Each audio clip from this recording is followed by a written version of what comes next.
JTBC 기자 때만 해도 그냥 뭐 야 우리가 최고의 뉴스야.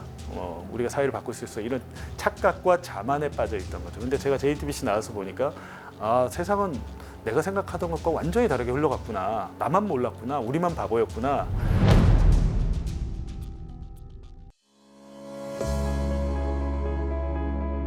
IMF 오기 전에, 그러니까 1997년 이전에는 아마 저희가 선배들한테 얘기 들었을 때는 뭐 학교에 버스가 와서 뭐 대기업에서 실어가고 은행에서 실어가고 뭐 이랬다고 하더라고요.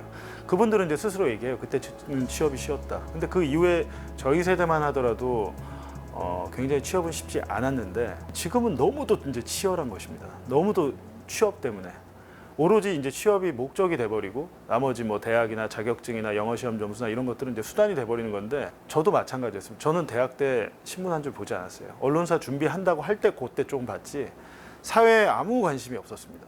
근데 대부분의 MZ들이 비슷할 수 있습니다. 그때의 저와. 근데 마찬가지로 저는 이후에 이제 또 언론사를 들어가면서 사회적인 문제나 정치적인 문제에 관심을 이제 갖게 된 것이고 기자를 또 하다 보면서 처음엔 사회부의 이제 사건 사고 아니면 어떤 뭐 역사 문제나 이런 것들에 천착해서 했지만 결국에는 이게 사람이 우리 사회가 사는 문제는 정치의 문제구나. 왜 뉴스에서 맨 처음에 다뤄지는 것들은 다 정치부 기사일까를 생각을 해보면 결국 우리 사람들이 어울려 살고 우리의 삶을 결정하고 우리 삶에 영향을 미치는 것들은 정치구나라는 것을 알게 되거든요. 근데 제가 이제 MZ들한테 굳이 뭐 제가 어떤 얘기를 한다면 저 사람의 일이 나와 아무 상관없다는 생각을 버려야 된다라는 겁니다. 하물며 이게 꼭 정치가 아니더라도 내 옆 사람이 고통받고 있고 당장 내 옆 사람이 누군가에게 이유 없이 폭행을 당하고 있을 때 내가 그것을 방관했을 때 이 문제가 나와 관계가 없다는 생각이 절대 아닙니다. 나의 그 밥벌이도 내가 먹고 사는 것도 중요하지만 나의 그 일이나 나의 생각과 가치관이 그래도 나보다 조금 어려운 사람, 특히 사회적인 약자들에게 좀 도움을 줄 수 있고 그런 생각을 좀 가지면 좋겠다라는 겁니다. 그러니까 저는 매불쇼에 나갈 생각은 아예 못했고 매불쇼를 본 적도 없습니다. 왜냐하면 JTBC 기자 때만 해도 그냥 뭐 야 우리가 최고의 뉴스야.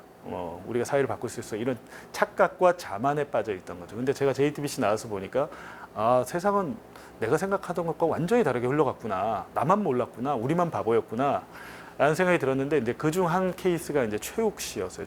최욱이라는 사람을 보면서 이 사람은 내가 생각하던 언론인의 모습을 그 공식을 완전히 깬 사람이구나. 우리가 통상 생각했을 때 저희 JTBC 때 손석희 사장이나 손석희 앵커를 보면서 와 대단한 사람이다. 사람들에게 조사해봐도 뭐 십몇 년째 신뢰받는 언론인 1등 하고 있잖아요. 근데 뭐 그런 것도 당연히 그런 굉장히 위대하고 소중한 업적이겠지만 지금 유튜브란 그 플랫폼을 통해서 우리가 대부분 지상파 방송도 보고 있고 종편도 유튜브를 통해서 보고 있는데 이 플랫폼의 세계에서는 최욱이 손석희를 능가하는구나라는 생각을 하게 됐어요. 최근에도 뭐 여러 가지 얘기를 하는데 이 사람이 그렇다고 해서 무슨 뭐 재밌기만 한 사람이냐 그것도 아니에요. 굉장히 사안의 본질을 정확히 꿰뚫고 이분의 가장 탁월한 능력은 쉽게 전달하는 겁니다. 저희 보도 되게 어렵거든요. 그걸 명쾌하게 해설을 하더라고요. 그리고 정말 이건 탁월한 능력이다. 갈 때마다 제가 이제 감동을 하는데 실제적으로 제가 밖에서 돌아다닐 때 저를 알아보신 분들 특히 2030, 특히 30대 2030들은 대부분 매불쇼에서 봤어요. 이 얘기를 하더라고요. JTBC에서 봤어요는 거의 얘기를 들은 적이 없습니다.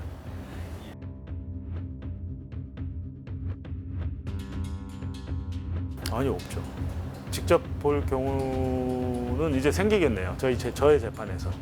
윤석열의 명예훼손 사건인데 본인이 무슨 피해를 받는지 아무 조사를 안 해서 검찰도 조사를 안 하고 통상 명예훼손 사건은 처벌 의사를 밝히거나 처벌하지 말아달라고 하거나 이래야 되는데 윤석열은 대통령이기 때문에 그 특권을 누린 거죠. 윤석열에 대한 의사 확인 없이 검찰이 알아서 충성맹세하는 수사를 해서 저희들을 재판에 넘겼는데 검찰은 생각이 짧았던 거죠. 이렇게 되면 저희는 윤석열을 법정에 증인으로 불러서 너가 이 사람들의 보도 때문에 이 기자들의 보도 때문에 어떤 피해를 어떤 고통을 입었는지 본인이 증언을 해야 됩니다. 그래야 판사가 판결을 내릴 수 있어요.